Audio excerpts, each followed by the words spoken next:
ओम नमो भगवते वासुदेवाय। ओम नमो भगवते वासुदेवाय। ओम नमो भगवते वासुदेवाय। ओम अज्ञानतिमिरान्धस्य ज्ञानाञ्जनशलाकया चक्षुरुन्मिलितं येन तस्मै श्रीगुरवे नमः। नमो विष्णुपादाय कृष्णपृष्ठाय भूतले श्रीमते भक्ति वेदांता स्वामिन इति नामिने। नमस्ते सारस्वते देवे गौरवाणी प्रचारिणे निर्विशेष शून्यवादी पाश्चात्य देश तारिणे। जय श्री कृष्णा चैतन्य प्रभु नित्यानंदा श्री अद्वैत गदाधरा श्रीवासादि गौर भक्तविंदा। हरे कृष्णा कृष्णा कृष्णा हरे हरे हरे राम राम राम हरे हरे। जगत गुरु श्रील प्रभुपाद की जय। भगवद वाणी भगवद गीता जी की जय। गुरु महाराज की जय। हरे कृष्णा।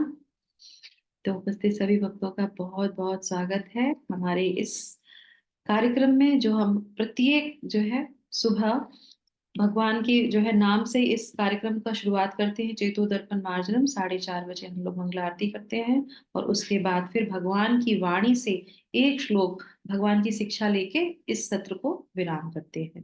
तो भगवान की अनुकंपा से, गुरु की अनुकंपा से आज हमारा ये जो है तृतीय अध्याय का आखिरी पड़ाव है, आखिरी श्लोक हम इसमें लेंगे। और उनकी कृपा से हमने आज अपने इस यज्ञ को पूरा कर लिया। एक एक जो अध्याय एक हमें यज्ञ पूरा करवाता है भगवत गीता का। तो बहुत कृपा है, और जो लोग भी उपस्थित रहे, रेगुलर रहे इस सत्र में और लोगों ने ये अटेंड किया, एक भी श्लोक नहीं छोड़ा, तो वो भगवान के उन पे बहुत असीम कृपा है ना। तो ऐसी असीम कृपा कृपा बनी रहे, ऐसी हम प्रार्थना करते हैं भगवान से। और अब लेंगे श्लोक संख्या 42। ठीक है। तो 42 में भगवान क्या समझा रहे हैं? तो अभी तक हम लोगों ने क्या समझा था, पिछले वाले श्लोक में हमने क्या देखा था? उसमें बोल रहे थे भगवान कि अर्जुन, प्रारंभ में ही इंद्रियों को वश में करके इस पाप के महान प्रतीक यानी कि काम शत्रु को उसका आप दमन कर दो। और क्यों करना चाहिए ऐसा उन्होंने निर्देश दिया है ना। पहले उन्होंने बताया ये शत्रु है, ये कहाँ बैठा है, कितनी मात्रा में बैठा है, और इसको शुरू में ही कर दो। जब लगे ऐसा कि ये आपको वशीभूत कर रहा है तो उसी समय इसका दमन करना अनिवार्य होता है। क्यों करते हैं? क्योंकि ये आपके ज्ञान और विज्ञान को जो है ढक लेता है। तो हमें कभी भी कोई अच्छी चीज नहीं कर सकते, इसीलिए दमन करना आवश्यक होता है। तो जो लोग कहते हैं कि नहीं, इंद्रिय तृप्ति तभी पूर्ण होती है जब उसको खूब और किया जाए और किया जाए, नहीं। भगवत गीता में भगवान यहाँ बोल रहे हैं कि इन शत्रुओं को दमन करना जरूरी होता है, उनको जो है मारना चाहिए। और उसके हथियार भी हमने सुने थे कि कैसे हम इनसे उपाय क्या है। ठीक है।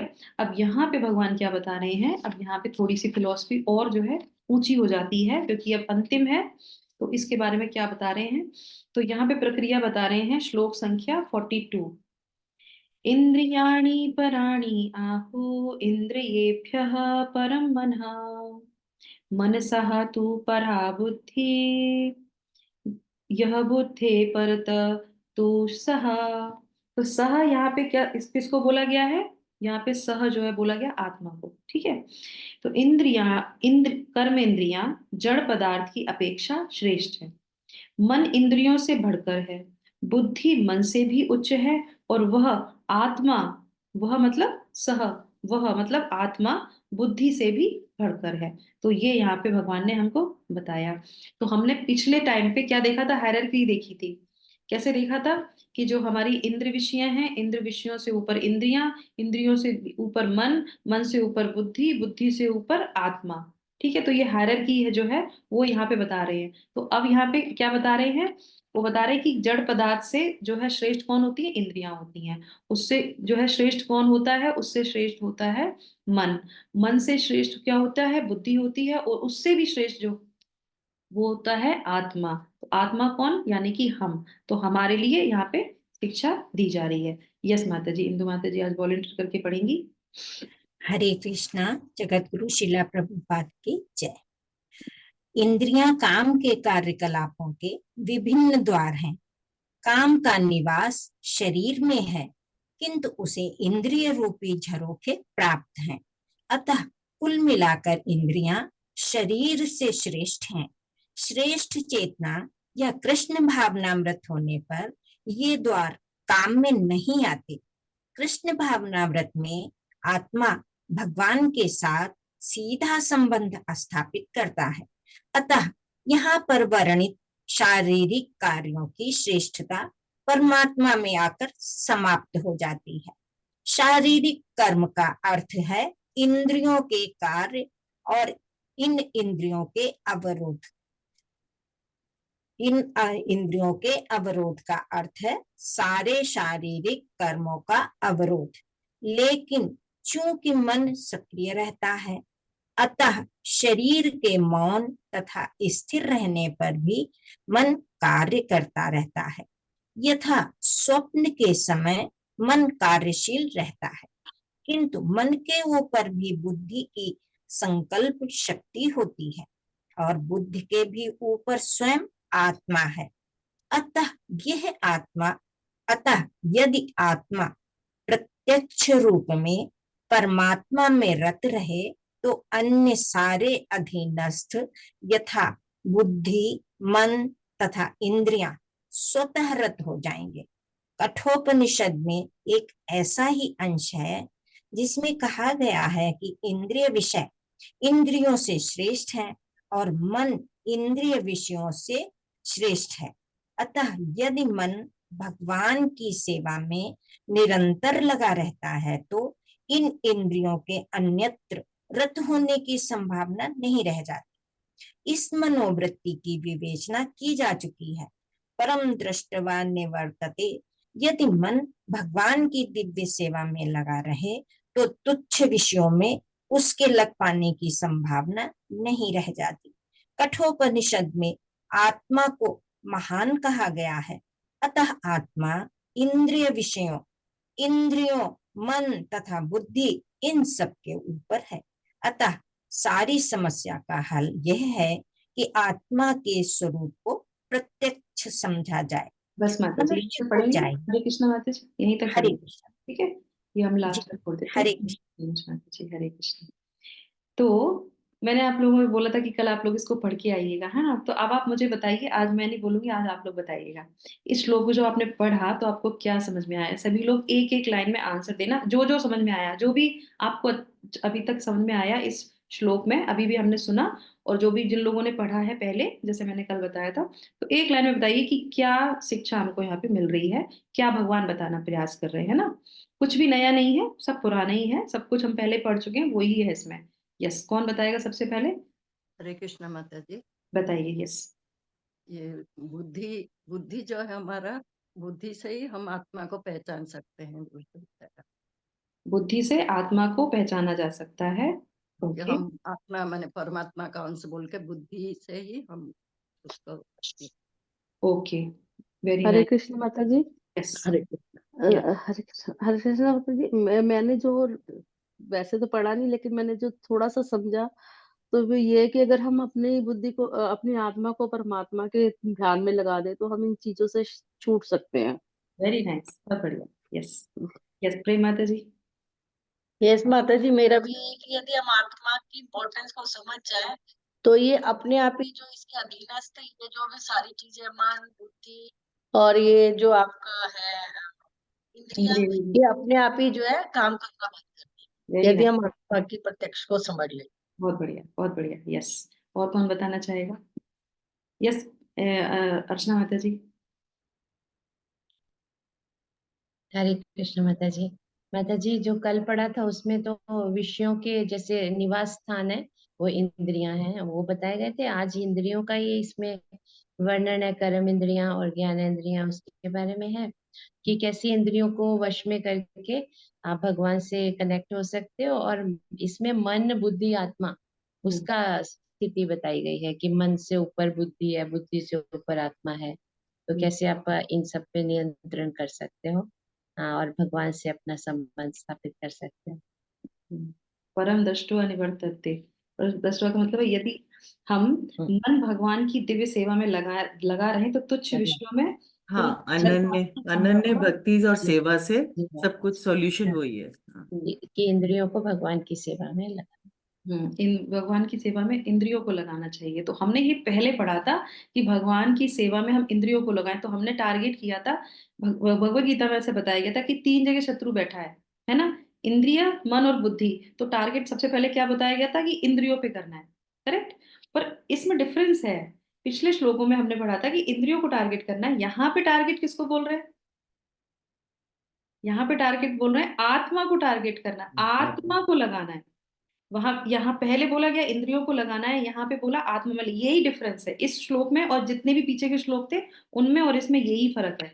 पिछले हमने ज्योतिष सुनते आए थे उसमें था पहले इंद्रियों को लगाएंगे और उसके बाद धीरे धीरे हम आगे बढ़ते चले जाएंगे और हम जो है कंट्रोल में आ जाएगा। पर यहाँ पे क्या बोल रहे हैं, यहाँ पे बोल रहे हैं कि आत्मा को लगा दो। क्यों? क्योंकि विषय, इंद्रिय विषयों से ऊंची जो है इंद्रियां हैं, इंद्रियों से ऊपर मन है, मन से ऊपर जो है बुद्धि है, बुद्धि से ऊपर आत्मा बैठी हुई है, तो उसमें लगाया। तो क्या हमारे लिए इजी है, हमारे लिए इजी है आत्मा को लगाना कि इंद्रियों को लगाना? हमारे लिए क्या इजी है ये बता दो। अच्छा, मतलब ये पहले तो इंद्रियों को ही लगाएंगे तो ही फिर हमारी आत्मा लग पाएगी।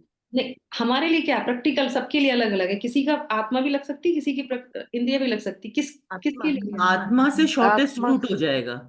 इंद्रियों को कंट्रोल माता करते जी, हैं, कृष्ण हाँ भावना में इंद्रियों अपने को। मन को लगाए रहे निरंतर, तो आपका मन वो जो मन है वो सीधे कृष्ण भगवान में ही लगा रहेगा। हम्म।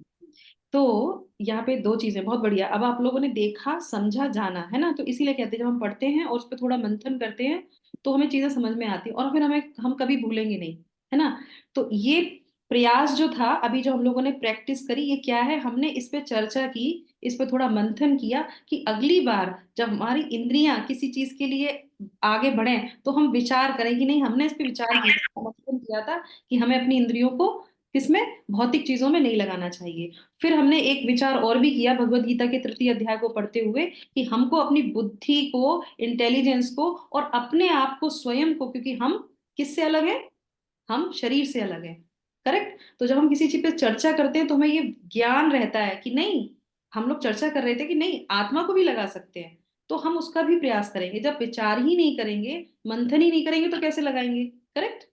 तो हमारे पास 2 ऑप्शंस हैं, एक हमारी इंद्रियों से हम शुरू कर सकते हैं, एक हमारा, हम अपने जो है अपने आप को भगवान पे लगा सकते हैं। पर इसमें अंतर ये होता है कि यहाँ पे 2 व्यक्तियों के बारे में बात की जा रही है। तो जो साधारण व्यक्ति हैं उनके लिए तो यहाँ पे श्रील प्रभुपाद उपाय में बता रहे हैं। उपाय क्या है, दूसरा पैराग्राफ। तो दूसरे पैराग्राफ में वो बता रहे हैं मनुष्य को चाहिए कि बुद्धि के द्वारा आत्मा की स्वाभाविक स्थिति को ढूंढे, बुद्धि के द्वारा आत्मा की स्वाभाविक स्थिति को ढूंढे और फिर मन को निरंतर कृष्ण भावनामृत में लगाए रखे। इससे सारी समस्या का हल पूर्ण पूर्ण हो जाता है, सारी समस्या इसी में ही है, तो ये पूर्ण हो जाएगी, ठीक है। सामान्यतः, अब दूसरी लाइन ये बहुत इंपॉर्टेंट है, सामान्यतः नव दीक्षित, नव दीक्षित कौन होते हैं, जो नए नए लोग होते हैं, हम जैसे लोग, है ना, हम पूरी जिंदगी प्रैक्टिस करते रहेंगे क्योंकि हम नव दीक्षित लोग हैं। हम वो ब्रह्म ज्ञानी नहीं है, हम ब्रह्मभूत आत्माएं नहीं है ना। तो हमारे लिए क्या, नव दीक्षित आध्यात्मवादी को इंद्र विषयों से दूर रहने की सलाह दी जाती है, किंतु इसके साथ साथ मनुष्य को अपनी बुद्धि का उपयोग करके मन को सशक्त बनाना होता है। यदि कोई बुद्धि पूर्वक अपने मन को भगवान के शरणागत होकर कृष्ण भावनामृत में लगाता है तो मन स्वतः सशक्त हो जाता है। और यद्यपि इंद्रियां सर्प के समान हैं और अत्यंत बलिष्ठ होती हैं, किंतु ऐसा करने से वे दंत विहीन सर्पों के समान आसक्त हो जाएंगी। तो यहाँ और पूरा पढ़ लेते हैं ना। यद्यपि आत्मा, बुद्धि, मन तथा इंद्रियों का भी स्वामी है, तो भी जब तक इसे कृष्ण की संगति द्वारा कृष्ण भावनामृत में सुदृढ़ नहीं कर लिया जाता, तब तक चलायमान मन के कारण नीचे गिरने की पूरी पूरी संभावना रहती है। तो अगर हम ये सोचें कि हमें सारा ज्ञान है और हमने अपनी बुद्धि को भगवान में लगा रखा है, अगर ये आ जाता तो क्या क्या हो जाता है, अभिमान भी आ सकता है और उस अभिमान से हम नीचे भी गिर सकते हैं। पर जब कोई जो है स्थिति, तो 2 व्यक्ति होते हैं, 2 तरीके के व्यक्ति होते हैं। एक तो है अर्जुन जैसे व्यक्ति। तो अर्जुन जैसे व्यक्ति क्या है, वो पराकाष्ठा है, वो भगवान के शुद्ध भक्त हैं। तो वो ऐसे हो गए हैं कि उन्होंने अपनी बुद्धि को, मन को भगवान में जो है लगा रखा है और उनके लिए अब कोई कृत्य नहीं रह गया। पर हमारे लिए क्या बताया गया कि हम इंद्रियों को अपने जो है भगवान की सेवा में लगाएं। तो हमारे लिए नियम नीचे से ऊपर जाता है, और जो उच्च भक्त होते हैं उनके लिए नियम कहाँ है, ऊपर से नीचे है। तो हमने पहले वाला सेक्शन पढ़ा था, क्योंकि ये अंतिम अध्याय का अंतिम श्लोक है, तो इसमें पूरे अध्याय का विवरण किया जा रहा है कि पिछले में क्या था, जो उदाहरणात्मक जो व्यक्ति होते हैं, तो अर्जुन को उदाहरणात्मक बताया गया था। तो वो व्यक्ति क्या होते हैं, इस जगत में आते हैं, कृत्य करते हैं, पर वो भगवान में आसक्त रहते हैं। करेक्ट। और हमारे लिए पद्धति क्या है, हमको नीचे से ऊपर जाना है, हमको जो अपनी इंद्रियों को लगाना है, फिर धीरे धीरे उसको लगेंगे। और ये जो शुद्ध भक्त होते हैं वो क्या करते हैं, इनका मन ऊपर लगा रहता है, और ये इस जगत में वैसे ही कार्य करते रहते हैं। जैसे आपने देखा होगा कोई मशीन है, उसका मोटर चालू कर देते हैं, और मोटर चालू करके वो चलने लगती है। फिर उसके बाद मान लीजिए पंखा है, तो पंखे में क्या है, पंखा भी चल रहा है, हमने स्विच ऑन किया, पंखा चलने लगा, हम पंखे को बंद कर देंगे तो क्या एकदम से पंखा रुक जाएगा? नहीं, वो चलता रहेगा। करेक्ट। तो इसी तरीके से जो शुद्ध भक्त होते हैं वो आते हैं इस जगत में, और उनका मन क्या होता है, भगवान पे लगा रहता है। तो उनकी जो इच्छाएं और ये जो विचार हैं, वो इस जगत से बिल्कुल भी डिटैच होते हैं, वो अलग रहते हैं, पर वो कार्य करते हमको दिखाई देते हैं। पर वो कार्य किसके लिए कर रहे होते हैं, वो भगवान की शक्ति से ही कार्य करते हैं। ये बात क्लियर हो गई आप लोगों को? तो इस श्लोक में भगवान यही समझाने का प्रयास कर रहे हैं, दो तरह की पद्धतियों को हमने यहाँ पे समझाने का प्रयास किया। तो सबसे पहले कल भी हमने जाना था जीवात्मा के लिए जो है उपाय, इसमें जो है प्रणाली जो दी है, हायरार्की दी है। तो आत्मा के लिए क्या है, आत्मा जो जीवात्मा है, तो मैं आज आपको श्रीमद् भागवतम से एक श्लोक बताऊंगी, जिससे मैं पूरी वो जो है एक प्रणाली दी गई है, किस तरीके से हम जो है अपने आप को इन इंद्रिय विषयों और ये जो काम शत्रु, इससे बच बच के रह सकते हैं। पर फिर भी यहाँ पे आप सुन लीजिए, जो आत्मा है उसके लिए क्या है उपाय दिया गया है, आत्मा को हमेशा जो है शुद्ध आत्माओं के साथ रहना चाहिए।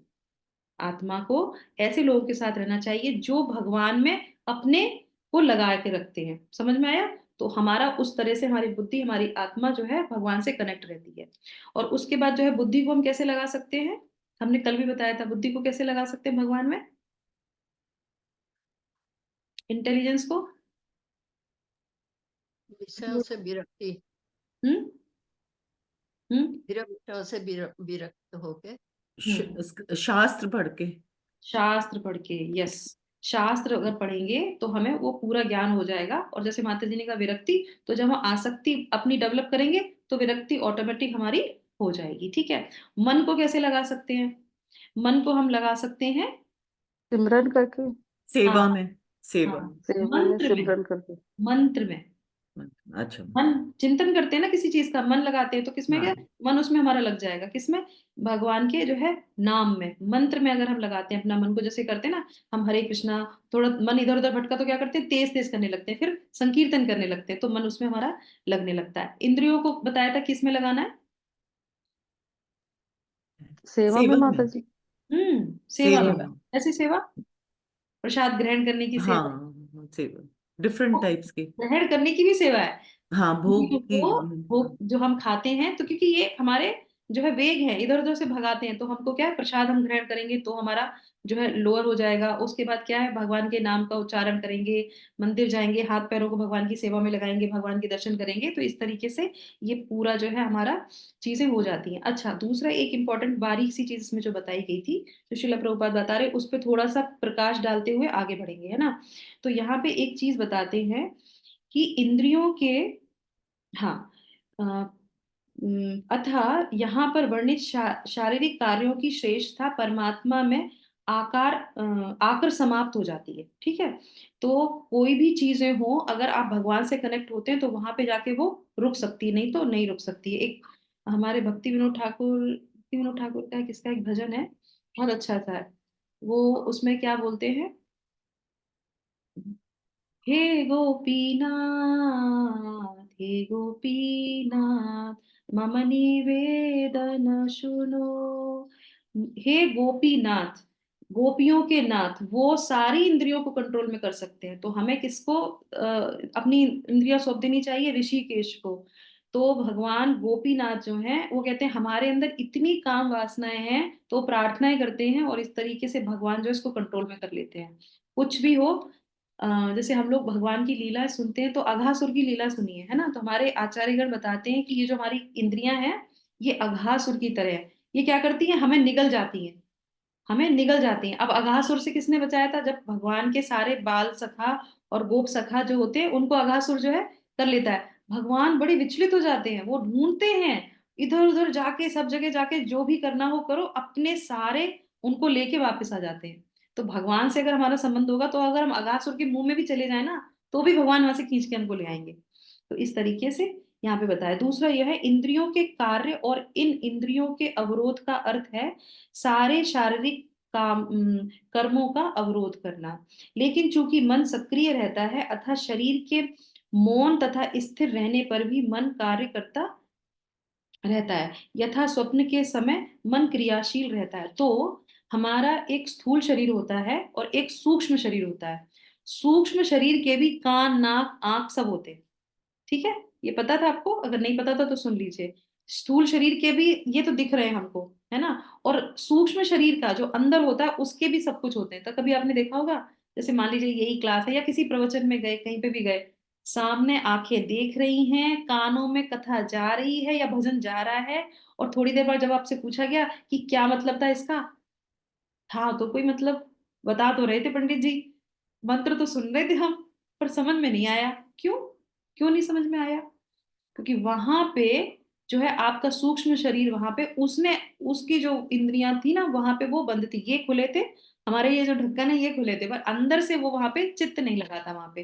तो इस तरीके से कहते हैं कि, और जब हम सो जाते हैं तो क्या वो हमेशा चलायमान रहता है। तो अगर हम आत्मा को, मन को भगवान में लगा देते हैं तो हमारे सूक्ष्म शरीर के जो जो भी इंद्रियां हैं और जो ऊपर की हैं वो सभी जो है व्यवस्थित रूप से कार्य करने लगती है। ठीक है, तो ये हो गया हमारा। ठीक है, अब हम आगे बढ़ जाते हैं। तो इस अध्याय से हम लोगों ने जाना कि किस तरीके से हम अपने इंद्रियों को, मन को, आत्मा को भगवान में लगा सकते हैं ना। अब आ जाते हैं दूसरे जो है। अच्छा, प्राणी का मतलब क्या होता है? प्राणी का मतलब यहाँ पे क्या बताया? परम श्रेष्ठ है ना। चलिए, अब आ जाते हैं 43 में। यस, तो कोई माता जी पढ़ना चाहेंगी श्लोक संख्या? कोई कौन पढ़ना चाहेगा? अर्चना माता जी हरे पढ़िए। कृष्ण। माता जी, प्रेम माता जी ने हैंड रेस किया था, तो पढ़ लीजिए मैं पढ़ूं? आप पढ़ लीजिए पढ़। जी। तात्पर्य माता जी, तात्पर्य पढ़ना हाँ, है ना? तात्पर्य 43 ऐसा का। हम पढ़ेंगे। श्लोक ट्रांसलेशन मैं एक बार श्लोक पढ़ लेती हूँ, है ना। जी। एवं बुद्धे परम बुद्ध्वा संसत्व भयात्मानमात्मना जहि शत्रुं महाबाहो काम रूपम दुरासदम। इस प्रकार हे महाबाहो अर्जुन, अपने आप को भौतिक इंद्रियों, मन तथा बुद्धि से परे जानकर और मन को सावधान आध्यात्मिक बुद्धि कृष्ण भावनामृत में स्थिर करके आध्यात्मिक शक्ति द्वारा इस काम रूपी दुर्जन शत्रु को जीतो। यस, तात्पर्य। तात्पर्य, जगत गुरु श्रील प्रभुपाद की जय। भगवत गीता का यह तृतीय अध्याय निष्कर्षतः मनुष्य को निर्देश देता है कि वह निर्विशेष शून्यवाद को चरम लक्ष्य न मानकर अपने आप को भगवान का शाश्वत सेवक समझते हुए कृष्ण भावनामृत में प्रवृत्त हो। भौतिक जीवन में मनुष्य काम तथा प्रकृति पर प्रभुत्व पाने की इच्छा से प्रभावित होता है। प्रभुत्व तथा इंद्रिय तृप्ति की इच्छाएं बद्ध जीव की परम शत्रु है, किंतु कृष्ण भावनामृत की शक्ति से मनुष्य इंद्रियों, मन तथा बुद्धि पर नियंत्रण रख सकता है।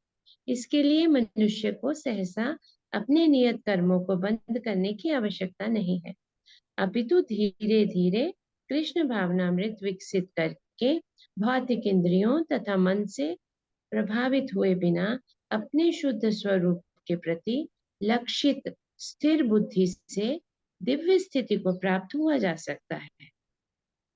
यही इस अध्याय का सारांश है। सांसारिक जीवन की अपरिपक्व अवस्था में दार्शनिक चिंतन तथा यौगिक आसनों के अभ्यास से इंद्रियों को वश में करने के कृत्रिम प्रयासों से आध्यात्मिक जीवन प्राप्त करने में सहायता नहीं मिलती। उसे श्रेष्ठ बुद्धि द्वारा कृष्ण भावनामृत में प्रशिक्षित होना चाहिए।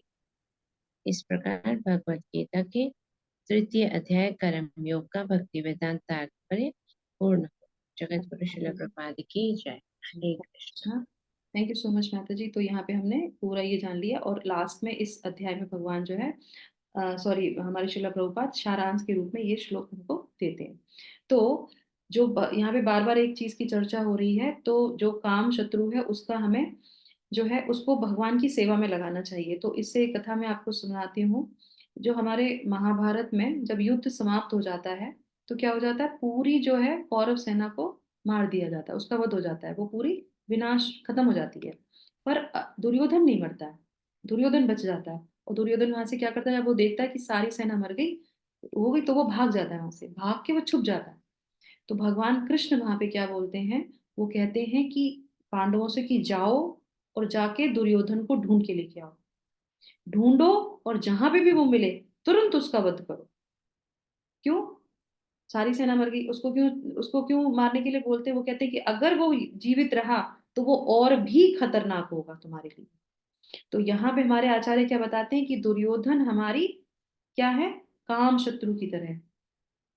अगर वो छिप गया तो क्या होगा, वो और भी घातक हो जाएगा। तो भगवान कह रहे हैं ढूंढो, देखो, जानो और उसका वध करो, करना ही पड़ेगा। नहीं करोगे वो तुम्हारे लिए घातक सिद्ध होगा।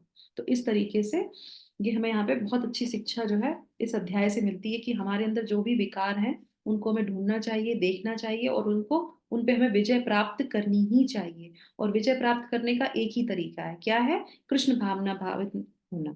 अगर भगवान से हम नहीं लगेंगे तो हम कुछ भी नहीं कर सकते। क्यों? क्योंकि हमारे वश में कुछ भी नहीं है। तो भगवान क्या करते हैं, भगवान दांत तोड़ देते हैं, उन सर्पों के क्या कर देते हैं, दांत टूट जाते हैं। अब वो डस मारेंगी भी ना तो भी हमारे पर कोई असर नहीं होगा।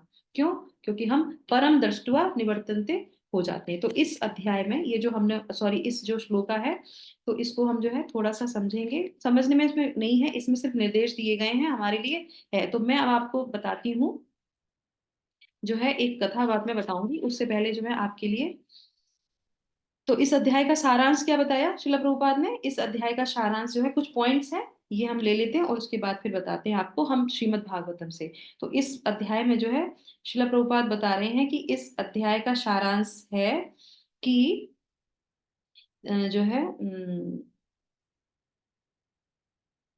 कहाँ गया, कृष्ण भावना भावित। हाँ, तो कृष्ण भावना भावित विकसित करके भौतिक इंद्रियों तथा मन से प्रभावित हुए बिना अपने शुद्ध स्वरूप के प्रति लक्षित स्थिर बुद्धि से दिव्य स्थिति को प्राप्त हुआ जा सकता है। तो हमारी स्थिति क्या है, भगवान के हम पार्ट एंड पार्सल हैं, हम शाश्वत हैं। तो हमें अपनी बुद्धि इंटेलिजेंस से अपने उस दिव्य स्थिति को प्राप्त करना चाहिए। और ये कैसे होगा, ये धीरे धीरे होगा। धीरे धीरे का मतलब क्या है, तो इसमें कुछ पॉइंट्स बताए गए हैं। नंबर एक क्या है, सबसे पहले तो हमें ये ध्यान रखना चाहिए कि भगवत गीता का यह तृतीय अध्याय निष्कर्ष जो है मनुष्य को निर्देश देता है। तो ये ऑर्डर दिया जा रहा है, थर्ड चैप्टर हमें ऑर्डर देता है, जो भी इसमें बताया गया है जिस तरीके से कार्य करना वैसे ही कार्य करना चाहिए। और निर्विशेष शून्यवाद को चरम लक्ष्य न मानकर अपने आप को भगवान का शाश्वत सेवक समझते हुए कृष्ण भावना भावित होना चाहिए। तो हम भगवान के पार्ट एंड पार्सल है, उनके सेवक हैं, नंबर एक। नंबर दो,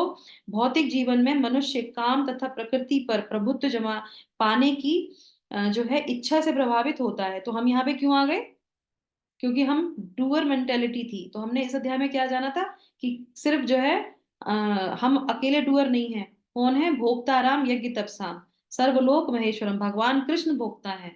तो वो जो भी करते हैं तो उनके करने से होता है, हम डूअर नहीं है। ठीक है। चौथा हमारा क्या आ गया यहाँ पे, किंतु कृष्ण भावनामृत की शक्ति से मनुष्य इंद्रियां, मन तथा बुद्धि पर नियंत्रण रख सकता है। तो किससे रख सकता है? सिर्फ कृष्ण भावनामृत से रख सकता है। इसीलिए जो है मनुष्य को सहसा अपने नियत कर्मों को बंद करने की आवश्यकता नहीं है। तो क्या बोला गया है, जो भी आप कार्य कर रहे हो उसको बंद करने की आवश्यकता नहीं है, दमन करने की आवश्यकता नहीं है, उनको भगवान में लगा देने की आवश्यकता होती है। ठीक है। और उसके बाद क्या है, सांसारिक जीवन की अपरिपक्व अवस्था में दार्शनिक चिंतन तथा यौगिक आसनों से के अभ्यास से इंद्रियों को वश में करने के कृत्रिम प्रयासों से आध्यात्मिक जीवन प्राप्त करने में सहायता नहीं मिलती है। तो आर्टिफिशियली अगर करने का प्रयास करेंगे तो कभी भी नहीं होगा, और ये किसी भी पद्धति में जो है सक्सेसफुल नहीं हुआ है। तो हमने कई स्टोरी सुनी इसके संदर्भ में, तो हमें उससे पता चलता है। और उसे श्रेष्ठ बुद्धि द्वारा कृष्ण भावनामृत में प्रशिक्षित होना चाहिए। तो हमको क्या है, हमको ट्रेनिंग लेनी चाहिए कृष्ण भावनामृत में। तो ये ट्रेनिंग सेंटर है जहाँ पे श्रीला प्रभुपाद उनके भक्त जो है हमें ट्रेनिंग देते हैं कि किस तरीके से हमें अपना जीवन चलाना चाहिए। तो एक बार जो है इसके संबंध में जो है क्या याद आ रहा था मुझे पढ़ते हुए, अभी दिमाग से निकल गया। हाँ, तो शिला प्रभुपाद से, हाँ एक बार शिला प्रभुपाद से जो है एक जो है व्यक्ति होता है, वो पूछता है, हाँ जब बाहर शिला प्रभुपाद प्रचार कर रहे थे विदेश में, तो उनसे पूछते हैं कि आप में और जो गुरु हैं उनमें क्या अंतर है। आप भी यहाँ पे प्रचार प्रसार कर रहे हैं और ये भौतिकता ये जब देखते हैं ना तो सबके सब वैसे ही हो जाते, तो आप में और उनमें क्या अंतर है। तो शिला प्रभुपाद ने बोला कि मैं जो है कभी भी जो है काम वासना में लिप्त नहीं होता। काम शत्रु मेरे ऊपर कभी अटैक नहीं कर सकता। मेरे सामने कितनी भी नग्न स्त्रियां आप खड़ी कर दीजिए और उस कमरे में मुझे बंद कर दीजिए, मैं कभी भी जो है उसमें लिप्त नहीं होऊंगा। ये बहुत जो है वो स्ट्रांगली बोलते हैं, ऐसा कमिटमेंट बोलते हैं। तो फिर बाद में जब उनके भक्त ये बात सुनते हैं तो उनसे पूछते हैं कि श्रील प्रभुपाद आप ऐसा क्यों बोल रहे हैं, अब ये बताइए इतना बड़ा स्ट्रॉन्ग स्टेटमेंट आपने दिया, आप तो बोलते हैं कि हम तो कोई भी स्थिति पे गिर सकता है। तो बोले हाँ, इसलिए गिर जाते हैं क्योंकि हम लोग प्रार्थना नहीं करते। मैं डेली जो है हम कृष्ण बलराम के सामने प्रार्थना करता हूँ और बोलता हूँ कि मुझे हमेशा जो है माया से बचा के रखना। तो मेरी डेली की प्रार्थना है, और कृष्ण बलराम जब भी हम कोई प्रार्थना करते हैं तो वो उसको पूर्ण करते हैं। तो इसीलिए मुझे ये विश्वास है कि मैं कभी नहीं गिरूंगा, क्योंकि मैं डेली अब शिला प्रभुपाद जैसे जो बिल्कुल जो है ब्रह्म स्थित जो है गुरु हैं, शक्तिया वेश अवतार में आए हुए हैं, वो भी क्या कहते हैं कि मैं डेली प्रार्थना करता हूँ। तो क्या समझ में आता है कि अगर हम डेली प्रार्थना करेंगे, किसी चीज को करेंगे, तो ये क्या है, ये अपने आचरण से, हमने इस अध्याय में जाना था उदाहरण प्रस्तुत करना, वो अपने आचरण से बताते हैं कि डेली प्रार्थना करनी चाहिए, और ये निरंतर जो है प्रशिक्षित होकर हमें सीखना चाहिए, सीखना चाहिए, सीखना चाहिए, तो हम अवश्य उसमें हो जाएंगे। और श्रील प्रभुपाद ऐसे ही थे, उन्होंने ऐसे लोगों को जो भक्त बनाया, जो उनके सामने नग्न अवस्था में आके जो है आते थे, डांस करते थे, और प्रभुपाद ने उन सबको जो है तिलक कंठी पहना दी। उनके अंदर ये जो है क्वालिटी थी। ठीक है, तो अब आप आ जाते हैं कि किस तरीके से हमें श्रील प्रभुपाद 11वें स्कंद में भी जो है वो सिखाते हैं। तो मैं आपको स्क्रीन शेयर करती हूँ। तो उसको हम पढ़ेंगे और उसके बाद इसको पूर्ण करेंगे, और थोड़ी सी कुछ शिक्षाएं हैं वो भी हम ले लेंगे। यस, कौन सी माता जी पढ़ना चाहेंगी? दिख रहा है आपको स्क्रीन सब लोगों को? यस, कोई चाहे तो इसको नोट डाउन कर ले और बाद में इसको पढ़ सकता है, नोट डाउन कर सकता है। बहुत ही इंपॉर्टेंट श्लोका है, श्रीमद् भागवतम के 11वें स्कंद के तृतीय अध्याय का 4वां श्लोका। क्या बोल रहे हैं? आगमो अपह प्रजादेशः कालः कर्म च जन्म च ध्यानम मंत्रोऽथ संस्कारो दशेते गुणहेतवः। आगमोपः प्रजादेशः कालः कर्म च जन्म च ध्यानं मंत्रोऽथ संस्कारो दशेते दशेते गुणहेतवः। यस, कौन पढ़ना चाहेगा? Purport translation. मैं पढ़ूं माता जी? हाँ पढ़िए पढ़िए। हाँ, वो आप स्क्रीन में बीच में according to the quality of the religious scriptures, water one's association with the others children or within, आगे मेरे को इसमें फोटोज आ गई हैं पता नहीं। अभी आ रहा है? Hare Krishna. नहीं वो Mataji, उसमें according to the quality of religious scriptures, water, one's association with one's children or with people in the general, the particular place, the time, activities, birth, meditation, chanting of mantras, and purificatory rituals, the modus of nature becomes differently prominent. Purport, do we read that? Yes, yes. The purport is that Hare Krishna Prabhupada ki jai, the 10 items mentioned above possesses superior and inferior qualities and are thus identified as being in goodness, passion, or ignorance. One can increase the mode of goodness by selecting religious scriptures in goodness, pure water, friendship with other persons in goodness, and so on. One should scrupulously avoid any of these 10 items that may be polluted by an inferior mode of nature. Hare Krishna. Hare Krishna, thank you so much माता जी। क्या सुना हमने इसमें? इसमें जो है हमें बताया जा रहा है कि हमने शिला प्रभुपाद को सुना, इस पूरे अध्याय को सुना, तो क्या बोला कि रजोगुण में जो है राग द्वेष बैठे होते हैं। जब वो पूर्ण नहीं होते तो वो क्रोध का लेते हैं, है ना। और अगर जो है पूर्ण हो जाता है तो वो लोभ लेते हैं। तो इस तरीके से शत्रु हमारे उस पे दमन करता है। तो क्या करना चाहिए? हमें अपने आप को सतोगुण में रखने का प्रयास करना चाहिए, है ना। क्या करना चाहिए? सतोगुण में रखने का प्रयास करना चाहिए। तो उसके लिए ये जो विधि बताई गई है तो कौन सी है, इसको एक बार जो है हम फिर से समझ लेते हैं। तो इसमें 10 जो है आइटम्स बताए गए हैं, 10 थिंग्स बताए गए हैं जो हमें करनी चाहिए। अगर कर रहे हैं तो नोट डाउन कर लीजिए, और सिर्फ सुन के छोड़ देंगे तो कोई बात नहीं, ठीक है। फिर भी सुन लीजिए, सुनने से भी हमारा काफी उद्धार हो जाता है। तो 10 चीजों को हमें हमेशा ध्यान रखना चाहिए। नंबर 1, सात्विक आगम। सात्विक आगम का मतलब क्या होता है? शास्त्र। हमें वो शास्त्र पढ़ने चाहिए जो सात्विक हो, उससे हमें रजोगुण ना बढ़े, हमें तामसिक चीजें ना पढ़े, ठीक है। तो हमें ऐसे शास्त्रों को, मतलब ऐसी पुस्तकों को अपने जीवन में जरूर लेके आना चाहिए जो हमें सात्विक, हमारा मूड बदले। तो इसमें कौन हो गई? भागवतम हो गई, भगवत गीता हो गई, प्रभुपाद की लिखी हुई कोई भी ऐसी पुस्तक हो गई, है ना। और उसके बाद आते हैं सात्विक आपह। आपह का मतलब क्या है? आपह का मतलब होता है सात्विक जल और सात्विक भोजन। जैसा खाएंगे अन्न वैसा होगा मन, जैसा पिएंगे पानी वैसी होगी वाणी। तो सात्विक वाणी और सात्विक भोजन को अपने जीवन में जरूर जो हमें लाना चाहिए। तभी बोलते हैं लहसुन प्याज मत खाइए।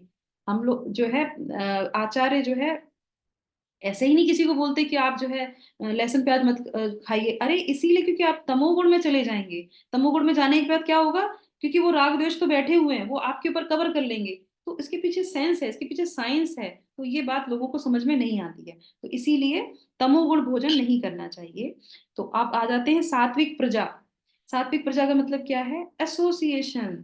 हमें ऐसे लोगों के साथ रहना चाहिए, जो भी हम लोगों ने पढ़ा था कि हमारी आत्मा तब परमात्मा के साथ रहती है जब हम ऐसी आत्माओं के साथ जो है संबंध बनाते हैं। तो हमें ऐसी प्रजा को ध्यान में रखना चाहिए। अरे 2 ही फ्रेंड हो पर हो अच्छे। आपका जैसा सर्कल होता है ना, आप वैसे ही हो जाते हैं, है ना। खरबूजा को देख के खरबूजा रंग बदलता है। तो आपका एसोसिएशन से आपको पता चलता है। तो भौतिक वाले, उनसे दूर की राम राम ही ठीक है। अगर आप उनको परिवर्तित कर सकते हैं तो बहुत अच्छी बात है, नहीं कर सकते तो खुद परिवर्तित मत हो जाइए उनके साथ रह के। तीसरा हो गया हमारा सात्विक देश। सात्विक देश का मतलब क्या है? जो बोलते हैं ना, एक हैबिटेट होता है ना। हर एक व्यक्ति को रहने का एक स्थान होता है पर्टिकुलर, जहां पे वो रह के अपनी सारी चीजें करता है। तो हमें वो स्थान भी ध्यान में रखना चाहिए कि हम कैसे लोगों के आसपास जो है रह रहे हैं, क्योंकि उसका प्रभाव बहुत पड़ता है ना। अब वहां पे आ जाते हैं सात्विक काल। सात्विक काल से क्या मतलब है आप बताइए? सात्विक काल कौन सा होता है? ये जो हम लोग चेतो दर्पण मार्जन कार्यक्रम करते हैं, सात्विक काल में करते हैं। सुबह 4:30 बजे से उठ के 6:30 बजे तक सात्विक काल में जो है पूरे दिन का सबसे महत्वपूर्ण जो समय होता है, उसको हम पूरी तरीके से कृष्ण में भावनामृत में लगाते हैं, करते हैं। इसमें हम कुछ और नहीं करते। 4 बजे से लेके 6:30 बजे तक सिर्फ और सिर्फ भगवान की चर्चा, भगवान का गुणगान, भगवान का जप, और कुछ भी नहीं। तो ये हमारे जीवन पे प्रभाव लाएगा, क्योंकि हम अपना दिन का सबसे प्रभावी जो समय होता है वो भगवान को देते हैं। उसके बाद आ जाता है जो है सात्विक जन्म। तो जब भ्रूण में कोई बच्चा होता है, जब जन्म लेते हैं तो उसका भी प्रभाव पड़ता है। तो उसके लिए जब हमें पता होना चाहिए कि किस अवस्था में है, अगर कोई प्रेग्नेंट है तो उसको क्या खाना चाहिए, क्या पीना चाहिए। तो ये सब जब चीजें पहले से चलती हैं तो वो व्यक्ति भी जो है सात्विक टाइम पे जो है उत्पन्न होता है। उसके बाद हो जाता है सात्विक ध्यान। सात्विक ध्यान का मतलब क्या है? हमें ऐसे जो है विचार और मनन चीजों पे चिंतन करना चाहिए जो सात्विक हो। ऐसी चीजों पे नहीं जो हमें हमारे ऊपर ब्लड प्रेशर बढ़ा दे। कोई कहता है ना, क्रोध से ब्लड प्रेशर बढ़ता है या ब्लड प्रेशर से जो है क्रोध आता है। तो ऐसी चीजों को अपने साथ रखना चाहिए, जिस पे ध्यान रखना चाहिए, जिससे आप सात्विक हो सके। कुछ लोग सात्विक मोहम्मद, अब तो मैं नाम भी भूल गई, जो है सिंगर्स के, पहले के सिंगर थे ना, कौन कौन से थे जो बहुत स्लो गाना गाते थे, और वो क्या थे? रफीक मोहम्मद रफी। हाँ हाँ। तो वो उनके गाने आदमी कहता था कि नहीं अभी हमारा मन वैसा है तो लाओ वो लगा लेते हैं, और अरे वो तो सैड है, वो तो आपको बिल्कुल ही नीचे लेके चले जाएंगे, लाइट ऑफ कर दी और ऐसे दुख भरे गाने सीख ले। अब वो सतोगुणी नहीं होते हैं, सतोगुणी ऐसे होते हैं जो आपको शांति दे, धैर्यता दे। उन पे हमको जो है हमेशा चिंतन और मनन करना चाहिए। उसके बाद हो गया सात्विक मंत्र। तो ऐसा अपने जीवन में जरूर एक मंत्र को हमें रखना चाहिए जिसमें हम डेली जो है उस मंत्र का उच्चारण कर सकें अपनी जिह्वा से। हमारे जीवन में एक मंत्र अवश्य ही होना चाहिए। तो कुछ मंत्र होते हैं, तो हम जब कोई चीज ऐसी करते हैं ना, हमारे अंदर गर्मी आ जाती है, वो हो जाती नहीं, हरे कृष्णा मंत्र करेंगे, आपके अंदर कभी भी ना पसीना आएगा ना मंत्र वो आएगा, आप कभी भी पूरे जीवन करते रहिए, आपको कभी भी जो है रजोगुण वाली फीलिंग नहीं आएगी, आपको हमेशा सतोगुण वाली ही फीलिंग आएगी, आपको धीरे धीरे सारे विकार चले जाएंगे। तो ऐसा मंत्र आपको हमेशा अपने जीवन में एक रखना चाहिए। और लास्ट का है 16 संस्कार हमारे शास्त्रों में बताए गए हैं। तो एक व्यक्ति जब मनुष्य योनि में आता है तो उसको अपने जन्म से लेके और मृत्यु तक 16 संस्कार करना अनिवार्य होता है। ऐसा करने से उसका ये आगे का सब कुछ जो है पूर्ण हो जाता है। कौन कौन से 16 संस्कार होते हैं, है ना? जन्म होता है तो नामकरण संस्कार होते हैं, फिर जनेऊ होता है, बहुत सारे होते हैं ना, कितने सारे 16 संस्कार होते हैं। तो श्री भगवान श्री कृष्ण ने भी अपनी जो है कृष्ण लीला जो बुक है उनकी, उसमें भी उन्होंने वो 16 संस्कार के बारे में बताया है। हम सबको ये जो आध्यात्म में जो शास्त्रों में जो चीजें बताई गई हैं उसको अवश्य ही अपने जीवन में करना चाहिए। ऐसा करने से हम जो है सतोगुण में रहेंगे। श्रील प्रभुपाद जब आखिरी समय जब चाह रहे थे इस शरीर को त्याग करके, तो उस समय वो जो लास्ट के जो कुछ शब्द बोलते हैं उसमें यही बोलते हैं कि हमको अपने आप को सतोगुण में रखना चाहिए। लास्ट में अपने भक्तों से यही एक आदेश देके जाते हैं कि हमको सतोगुण में रहना चाहिए, हमें सुबह मंगला आरती जरूर करनी चाहिए। जो व्यक्ति सुबह उठ के मंगला आरती करेगा वो सतोगुण के प्रभाव में रहेगा, और सतोगुण के प्रभाव में रहने से उसकी उन्नति होगी, वो कभी नीचे नहीं गिरेगा। ये बहुत बहुत इंपॉर्टेंट है। तो ये क्या है, ये निर्देश है हमारे लिए। अगर हम इन निर्देशों को अपने जीवन में लाएंगे तो ये हो सकता है। अब ओवरऑल आज हम थोड़ा सा टाइम ज्यादा ले रहे हैं क्योंकि आज हमारा अध्याय ये पूर्ण हो रहा है यहाँ पे। तो सबसे पहले जो है इस अध्याय में हमने क्या जाना कि इंद्रियां जो हैं, हमारी जो इच्छाएं हैं, उनको हमें दमन नहीं करना है, क्या करना है, उनको हमें सही जगह पे लगाना है। ठीक है। और जो है ये कर्म योग हमें क्या सिखाता है, हमें कौन सा नियम सिखाता है, आप बताइए। कर्म योग ये पूरा चैप्टर था, तो कर्म का नियम क्या सिखाता है हमको, कर्तव्यनिष्ठ होना चाहिए। हम्म। तो 3 हमने डी जाने थे, ये पूरे चैप्टर का रिकैप है। क्या है, 3 डी थे, कौन कौन से थे? Devotion, hmm. Determination and attachment detachment. और डिवोशन, डिवोशन, ड्यूटी और डिटैचमेंट, ये 3 डी को अपने जीवन में लेके हमें कर्म करना चाहिए। ये कर्म का सिद्धांत है, याद रखना चाहिए। और जो भी हमें मिलता है, ये कर्म का सिद्धांत है। एक तो हम जो है डिटैचमेंट हो के साथ करते हैं, जो भी हमें मिलता है वो हमें धन्यवाद देना चाहिए, और जो हमें नहीं मिला है तो उसके लिए हमें क्या करना चाहिए, हमें आज ही इसी समय ही ऐसी प्रैक्टिस करनी चाहिए कि भविष्य में वो चीज ना हो, क्योंकि हमें ये यहाँ पे कर्म के लिए हमको फ्री विल मिली हुई है। आप लोग कभी भी ध्यान रखिएगा, इस अध्याय को पढ़ने के बाद आप विचार कीजिएगा अपने सगे संबंधियों को छोड़ के और अपने बच्चों को छोड़ के, है ना, अपने सगे संबंधियों को, आसपास चाचा ताऊ मामा वगैरह को सबको छोड़ के विचार कीजिएगा कि मैंने कब अपने अभी तक की लाइफ में 30 साल 40 साल 50 साल जो भी आपकी लाइफ है, किसी के लिए निस्वार्थ सेवा की है। बिल्कुल निस्वार्थ, उसमें मुझे कुछ भी नहीं चाहिए, ना धन चाहिए, ना वैभव चाहिए, ना कुछ, कोई अप्रिशिएशन नहीं चाहिए, और मैंने वो निस्वार्थ सेवा की है। विचार कीजिए, अगर नहीं किया है तो अभी भी समय है आपके साथ, आप करिए थोड़ा सा ऐसा, समाज के लिए कार्य करना चाहिए जो निस्वार्थ हो। पैसे लेके तो दुनिया करती है, दुनिया मोटिवेशनल स्पीकर बहुत हैं जो बिना पैसे लेके आपको जीवन में कुछ बता रहे हैं, तो वो अपना जीवन भी जो है सफल बना रहे हैं। ये हमें भगवत गीता सिखाती है। तो हमें सेल्फ जो है सेंटर्ड नहीं होना चाहिए, पीपल सेंटर्ड होना चाहिए। नंबर 2, तीसरा हो गया, क्या है, सेल्फ सेंटर्ड नहीं रहना चाहिए, पीपल सेंटर्ड रहना चाहिए। हमें आसपास के लोगों के साथ उठना बैठना ऐसे लोगों के साथ चाहिए जो हमें अच्छी बातें सिखा सके, और हम अगर अच्छे गुण हैं तो हमें दूसरों को देना चाहिए। ठीक है। तो ये हमारा हो गया। और उसके बाद जो है इस अध्याय में हमने जाना कि बाहर युद्ध नहीं है, युद्ध कहाँ है, अंदर है।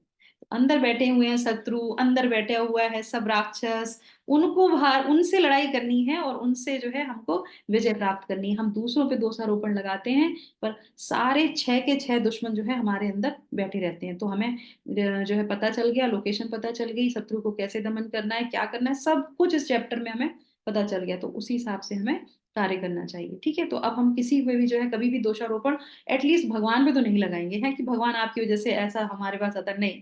जो भी आता है वो हमारे ही अपने कर्मों के कारण होता है। ठीक है, लास्ट जो है वो सबसे अच्छी चीज क्या है यहाँ पे, हमको हमेशा दूसरों को प्रोत्साहन देना चाहिए। किसी भी काम को करने के लिए प्रोत्साहित करेंगे। और क्यों? क्योंकि भगवान अर्जुन को देखिए, हर हर शिक्षा में उन्होंने क्या किया, प्रोत्साहन दिया। तुम बाहुबली हो, तुम कुंती के पुत्र हो, तुम तो जो है इस जो है पूरी पांडव जो है डायनेस्टी में सबसे महान हो। तो इस तरह से वो प्रोत्साहन देते हैं और उसको कर्म करने के लिए बताते हैं, क्योंकि एक जो शिक्षक होता है उसका ये गुण होता है कि प्रोत्साहित करते हुए उनको कार्य कराए और उनकी जो कमी है वो बताते हैं और उसका निवारण भी बताते हैं। हम क्या करते हैं, हम कमी बताते हैं, अरे कमी बता रहे तो उसके साथ साथ ये भी बता दो उसको करेंगे कैसे पूरा। करेक्ट। तो भगवान 3 चीजें करके हमें इसमें बताते हैं, प्रोत्साहित करते हैं, हमारी कमी को बताते हैं, डिटेक्ट करते हैं और उसके बाद उसका निवारण भी बताते हैं। तो हमेशा हमें इस चीज का ध्यान रखना चाहिए। तो कौन हुआ सबसे ज्यादा हमारा हितैषी? भगवान श्री कृष्ण। करेक्ट। तो हुआ ना प्रेम। तो इसीलिए भगवत गीता क्या है, प्रेम पत्र है। तो हमने कर्म योग से, कर्म मतलब कर्म के द्वारा हम भगवान से कनेक्ट होने का प्रयास करते हैं, है ना। तो इसी के साथ हमारा जो है ये अध्याय, भगवान की और गुरु की असीम कृपा से हमने जो है आज अपना तृतीय अध्याय पूर्ण किया। हरे कृष्णा कृष्णा कृष्णा हरे हरे, हरे रामा राम रामा हरे हरे। जगत गुरु शिला प्रभुपाद की जय, गुरु महाराज की जय, भगवत वाणी भगवत गीता जी की जय। हरे कृष्णा। सभी लोग जिन लोगों ने भी हरे पूरा कृष्णा माता अध्याय जी। किया हरे हमारे कृष्ण। सबके साथ, वो सभी को बहुत हरे बहुत कृष्ण। बधाई। हरे हरे कृष्ण। कृष्णा हरे माता हरे जी। कृष्णा कृष्ण माता माता जी। जी।